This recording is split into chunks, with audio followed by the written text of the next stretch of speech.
This idea if we know something about the following. Yan, alam nyo, sa totoo lang, hindi madali maging lector na magbasa ka lang doon. Kailangan, meron kang kaalaman.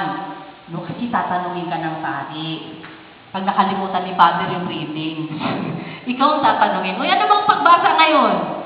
Sasabihin, Father, hindi ko po alam sa mababasahin. Di ba?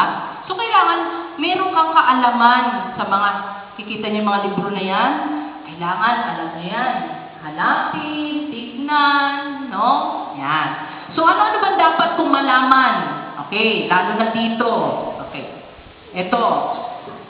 Familiarity with the structure of the lectionary and the cycle system of the reading. Ayan. Yung binabasa ng mga lector, even sa mga pari, hindi yan, tawag yan, hindi yan yung ordinary binabasa ng mga libro-libro by chapter, gano'n. Meron yung cycle. Okay? Pag nalaman mo yung cycle, madali mo na lang yan mauunawaan yung pagkakasunod-sunod. Okay? Sige, ano ba yung cycle na sinasabi? Yan. Okay. May dalawa tayo kalendaryo. Ano yung sa kalendaryo tawag? Civil calendar. Civil calendar yung 1, 2, 3, 4, 5, 6. Yan.